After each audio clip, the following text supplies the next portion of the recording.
Hi everybody, Bearded Rogue here, and one of the videos that I had requested of me was specifically to go over the differences between standard Clank and Clank in space, because I'm one of the people who has both, and has access to both, and I've played both quite a bit now with demos and stuff like that, and so I figured I could speak on the matter a little bit since people have actually asked me. So this video is only really for people who are already somewhat familiar with Clank.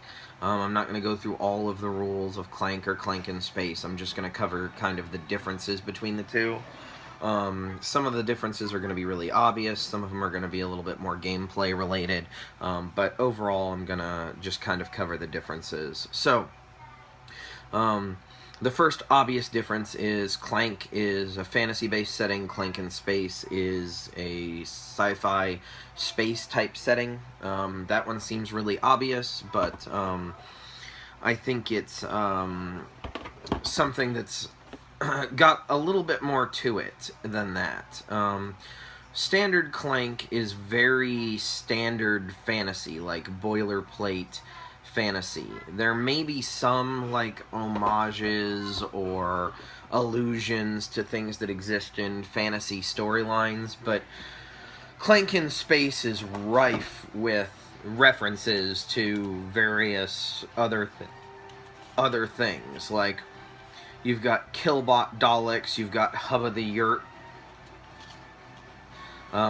you've got Felines, which look like Voltron lions. You've got this imprisoned guy here who looks an awful lot like Vin Diesel in Pitch Black. The Battle School Genius, so we got Ender's Game represented here. You've got G-Do, you've got the Acoustic Spanner, which is totally not a sonic screwdriver. So standard Clank is much more generic boilerplate fantasy. It doesn't have, or at least to me, it doesn't have as many apparent references to other things. This is one of the reasons why Clank in Space is actually more fun for me in a lot of ways, is seeing what's in the deck and how it's how their take on it is. They used a lot of theme to inform the mechanisms of the various things, and it works out really, really well in my opinion. Clank doesn't have bad theming. It's just not pulling from pop culture the way that Clank in Space is. And I think that weakens it a little bit as far as the enjoyment that I derive from it. It's not worse, it's just different. It's much more genericized fantasy, whereas Clank in Space is very much pulling from specific space-type tropes. So that's the theme difference amongst them. The next most obvious difference, it comes as you're setting up the game. Clank, the original, has these wonderful double-sided boards. Wonderful double-sided boards, and if you own the expansion, like I do, you get a second wonderful double-sided board. These are pretty cool. They're definitely a good way to do it. I appreciate that it's double-sided with a more of a starter side and an advanced side for each setup for the base game and for the advanced game. I think that it's just fine to play that way. Like, I don't think you need more than those. However, Clank in Space has a modular board made up of these pieces. So there are some pieces in Clank in Space that are always going to be in the same spot. So, like, this is always going to make up, these two pieces are always going to make up the exit. This area is the equivalent of the surface. It's got the life trackers, it's got the space for the escape pods, which we'll get to in a minute. It's got your Clank space. This will be in every game. And then on the other side of that, they've got the command module, where all the artifacts are, which will be in every game. It's actually like this, with the stuff at the top. This will be in every game. And then you've got the hyperlift here, the little blue thing, which will be in every game. And it actually just plugs in in such a way that it connects like this. Every game, they'll connect to each other so that it travels all the way from the first board to the final board. But then you have these pieces, and you use 3 of them every game. It's the way that it's designed. They're double-sided. So, like, the side that's facing you right now is the Doomsday Cannon. If I flip it over, it becomes the Arena. This one is the Promenade. If I flip it over, it's the Med Lab. And this one is the Hydroponics, or if I flip it over, it's Engineering. You use 3 of these in every game, and you can switch them. They're all double-sided. You can arrange the placement of them. They will all always fit together. So there's a lot more variety in this kind of a setup than there is in the double-sided board setups. You know, the double-sided board setup has a lot of different tokens placed all over it in different spaces, which increases the variability. Not every time you go to a room, it's not going to have the same thing in it. But here, you're not even going to have the same rooms, and it maintains the you're not going to have the same thing in it token aspect that the original had in the first place. So, Clank in Space, far more customizable. The Sunken Treasures expansion for Clank introduces flooded rooms. That would be much easier to just introduce as boards like this that you use to replace the existing boards. Instead of just a whole new board, you could just get some of these, and then you could mix it in as you like, depending on how much you want to include it. Another thing is that Clank in Space automatically comes with this little market board, which lets you put the market items that you can purchase for 7 credits in this case, instead of gold, like in the original, whereas the original you actually didn't get the neat little market board until Clank Sunken Treasures expansion. They included it in the expansion.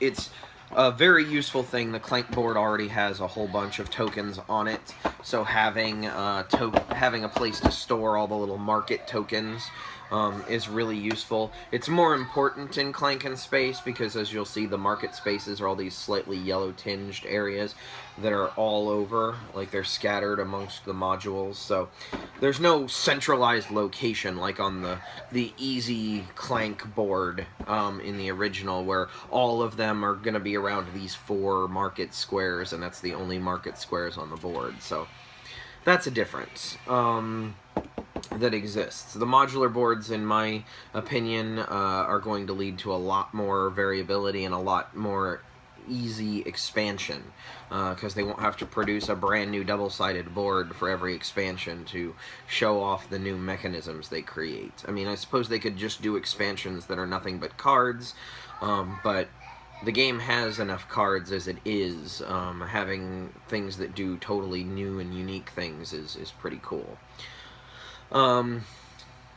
Clank has 3 market items. They have the key, which unlocks all of the master lock passageways. They have the backpack, which lets you carry 2 artifacts, and they have the crown, which is just straight up victory points. Clank in Space has 4 things in the market. They have a med kit, which lets you heal. They have a master key, which works just like the master key in the original game, and that you can use it to get through any of these little padlocked pathways. They have the contraband, which is sort of like the crown in that it's worth a bunch of victory points, and it enables some effects on cards in the game. And then they have the teleporter card key. So on the Clank in Space board are all these little teleporter thingies here. They literally connect to each other. So I could travel, once I have the teleporter key, travel directly from this one to this one down here. That's a big amount of movement to do in just one little jump. It does disorient you, so you're not allowed to keep going, as it were. You can't move after you've used a teleporter, but That's a pretty cool little mechanism that's been added that lets you zip around the board. There is a teleporter in, or there are some teleporters in the artifact area, but you can't get to them without the security passcode, and we'll get into the security passcode and why I think it's a great idea here in just a minute. But just know that, like, teleporters are a very quick way to travel around the board. And that's introduced in Clank in Space, which is pretty cool. So let's go into the security passcode portion of things. So in original Clank, one of the most popular strategies was to run down as quickly as you could, grab the cheapest artifact, the one that was easiest to get to, and then run back out to the surface. This was so common a strategy that people actually complained about it on the boards. So, like, if you look here on the forums on various locations, there's a 5 right here. This is the easiest to get to. There's also a 7 over here, which is pretty easy to get to. You can just grab those and then run right back up to the surface, and then you put the game on a timer for everybody else, because the way the original Clank worked, you had, once you got out, you would move up to these castle ramparts, and you would slowly each turn move across, drawing more cubes as you drag and attack each turn until you get to here, in which case everybody who's still out there immediately dies. The game just ends. So the run in, get cheap loot, and then try to get out and kill everybody before they gather any loot strategy was something that existed in the original game. I don't think it's even possible in the new game. Clank in Space, I don't think allows for it. First of all of the artifacts are in the cabin's command, the command module. All of the artifacts are in the command module. There's nowhere else to get to them. So while some of them are still easier to get to and are worth less points, you have to be able to get into the command module. So one of the things you'll see here, hopefully you can see that pretty well, is there's this little, like, guy with a force field here. So there's a force field across all of these pathways. You're not allowed to cross that force field until you get a little token that has the force field on it. There's a little, let me see if I can find one real quick. I didn't unpack this all the way because I wasn't planning on, like, setting it up or anything. There are these little force field tokens here. You have to have one of these in order to be able to cross into the command module, whether by teleporter or pathway or hyperlift or anything. As you can see, it has the little, like, cube up symbol, which makes the bad guy's rage higher when you do it. But the way that you get that is you have to actually complete the 2 stages of passcode. So each player has, in addition to all of their Clank cubes, has 2 of these little, like, acrylic cubes. This is the white player's acrylic cube. So on the modules, the various modules, you'll see all these little green displays. So you have to get both of your cubes onto these little displays before you can get that force field token to enter the command module. So you get it just by putting it on there when you're in that room, and then you get the benefit or penalty of whatever's in the box. So it could be healing, it could be credits, it could be put more Clank out, like this one right here. So there's all sorts of options. The tricky part is that you can't put both of them in the same module. So if I have one of them here in the med lab, I can't have another one of my cubes in the med lab. Once I complete my passcode, I get that token, and now I can access the command module. These things fill up pretty quickly, and the fact that it forces you to travel around the board more really creates more of a dynamic. It's less of a race than the original game could be. Like, if everybody's trying to go as deep as they can in the original game, you don't have this aspect. But it really combats the run-in, grab the cheapest artifact you can find, run-out strategy in a way that I find really positive. I think games of Clank in Space will probably go a little bit longer than games of Clank. However, games of Clank in Space are also more dangerous. So let me get into that. So in Clank, obviously you take damage when you go through monster hallways that don't have any and you don't have any swords. You also take damage whenever any of your Clank is drawn from the bag. Clank in Space has both of those aspects. They have monster hallways, they have Clank, just like standard Clank. They also have a couple of other things that really increase the amount of damage. I don't know for sure, but I'm pretty sure there are more danger cards in the Clank in Space deck. For those who may not remember, a danger card makes you draw one additional cube when you're drawing cubes for Clank, because when it's in the display area, so until somebody purchases it or fights it.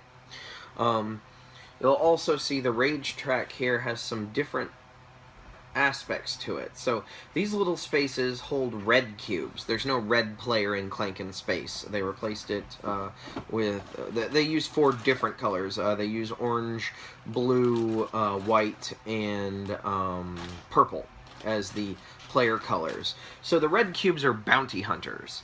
And the way bounty hunters work is they're neutral cubes, like black cubes, and that nobody owns them. They don't belong to anybody.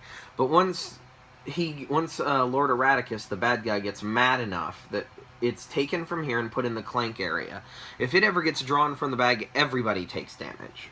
In addition, it then gets put back into the bag. So unlike the black cubes, which come out and increases the difficulty or over time as there's no more neutral cubes soaking up damage, the bounty hunter cubes hit everybody and keep going back in, so there's always that threat, and there are up to 4 of them. If he gets to the top, there's 2 added, and then there's 2 spaces here that add them.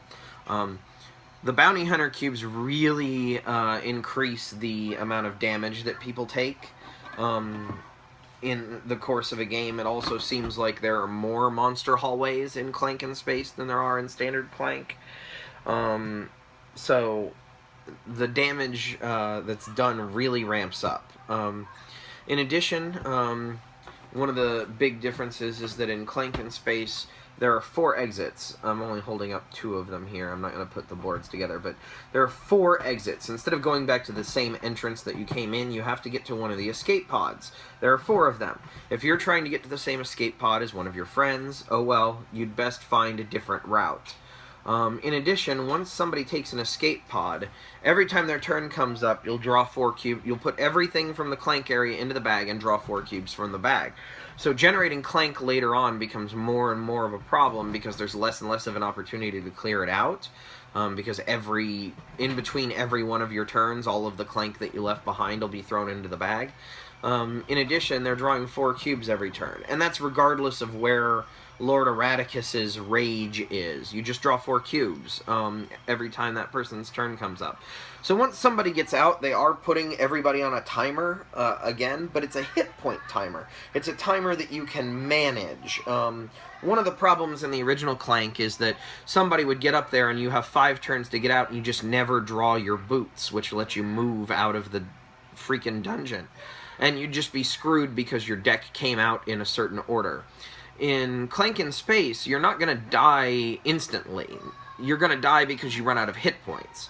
You could still get screwed by your boots coming out in the wrong order, but there are things you can mitigate that, like buying a med kit, or prioritizing getting to healing rooms, or you could build your deck with that in mind and acquire healing effects to make sure that you can try to stay ahead of that damage curve. It puts much more of the control in the player's hands, who are still in the dungeon, or spaceship in this case, than the person who ran in and ran out really quickly. You can kind of mitigate that damage. If you're really cautious and really careful in the beginning, and maybe you didn't take any damage, or maybe you got lucky with your Clank early on, sure, your bag's full of Clank, or the bag is full of your Clank, which will get drawn eventually, but there is healing in the game. There are ways to kind of mitigate it. You're never going to outrun it. You're not going to be able to just go in the dungeon indefinitely. You will die. You still have to prioritize, get an artifact, get out, and get victory points along the way as you go, but there's a lot less of that. Well, the game's over now. Where is everybody at? How lucky were you with drawing boots? it's not as bad as, like, the original Clank is not as bad as it's making this sound. This only happens in particular types of games that particular types of players trigger. In a standard game of Clank, this isn't going to be something that comes up. However, Clank in Space addresses this issue head on, as it is a somewhat negative play experience for people their first time through. See, Clank in Space also originates energy crystals, which you can gain, which will upgrade some cards and make them better. Typically, they're technological devices that get better when you power them with energy crystals. The Hyperlift, which I mentioned briefly earlier, the Hyperlift is actually a very quick way to move through the place. However, once Lord Erraticus gets to a high enough space, he actually blockades it off, so you can't take it all the way back to the safe area. So you can get close, but not all the way. It also has other restrictions, like you still need key cards for some areas of it and stuff like that. But it's a neat little feature that's in every map, a quick travel way to get through. One other thing in this version of in Clank in Space that doesn't exist in standard Clank. Let me see if I can find some. Okay, so there's that, and let me find another one. This. Okay. So, in standard Clank, all of the cards are cards, and there's occasionally things that will do better if you have certain things, like the crown or the monkey idols. In Clank in Space, we've got some built-in card synergies. So, I don't know if you can see this, but these guys both have this little triangle up here in the top corner that says that they're allied with the purple faction. So this guy is just standard draw card. He's purple affiliated. This one normally gives you -2 Clank, but if you play another purple card on your turn, you draw a card. That purple card can be played before or after this one, as long as you've played a purple card. It doesn't trigger for every purple card. It triggers for just a other purple card in play. So it behaves very much like the Star Realm system that a lot of people are familiar with. It's a really neat mechanic and a really interesting thing to add in. But between factions, power crystals, contraband, and just in general, like, card combination synergies that exist even in the original game. There's a lot more ways for you to build your deck in Clank in Space that don't exist in Clank. Clank, all of the cards pretty much work together. Combos are up to you to discover. Clank in Space has a lot more things on the cards that enable combos that you can, instead of strategizing to produce, you can get some and then aim to create those combos by the rest of your actions in the game. So it's a little bit more complex. It's not as good for new players, but for people who know what they're doing with deck builders, it can be really fun to specifically grab something and then run around grabbing the other pieces that specifically make it work. I really enjoy that about it, and so that's something that I think is really cool as a difference. And the final difference that I'm going to bring up is card culling. So, in the original Clank, there are very few things that let you remove cards from your deck. There are a couple of the minor secrets that you can find on the map, minor secrets that you can find on the map. There's a few things that will let you get rid of a card when you acquire them, stuff like that. But for the most part, in an average game of Clank, the most cards that are going to be culled is like 3 total amongst all players. In Clank in Space, there's a little bit more culling available to you. One of the big things is that a lot of your starter deck, like Hack and Access, are programs. You see the keyword under there? And there are lots of things in the game that will let you cull programs, like the Rogue Hacker will let you remove programs when you play him. There's a few other things that will let you do that. And so you can really thin out a lot of your initial starting cards that way. It's about the same as far as things that allow you to get rid of other cards indiscriminately. For example, your 2 stumbles in your starter deck aren't programs. But that means that you can use things like the minor secret that lets you cull things specifically for those, and get rid of your other cards. Also, Clank is kind of an inevitability. It would be a problem if everybody could cull out all of their Clank cards all the time. The Bounty Hunters also fix this issue quite a bit, but it's a lot more fun to play a deck where half of what you draw every turn isn't starter cards. Even if it's just the starter cards that give you one move or one buy, one skill. Being able to get rid of those, it overall increases the quality of your deck, and pretty much every other card that you purchase is going to give you more than that. I think they implemented card culling in a very intelligent way that adds more of it to the game without giving you the opportunity to break the game by getting rid of all of your negative cards. It just feels more satisfying. I would much rather be playing my my felines and my exterminators than my initial hacks and access cards by the end of it. So yeah, that's just kind of an overview of the differences. I didn't expect this video to be nearly this long. Obviously, there are quite a few things to talk about, and I'm, as always, pretty wordy. But that just kind of gives my overview.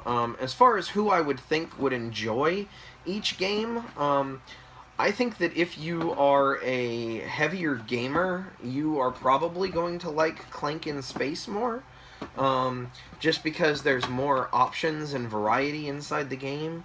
I think if you are somebody who is newer to deck building games, or somebody who is just in general newer to the hobby, I think Clank is probably a better place to start.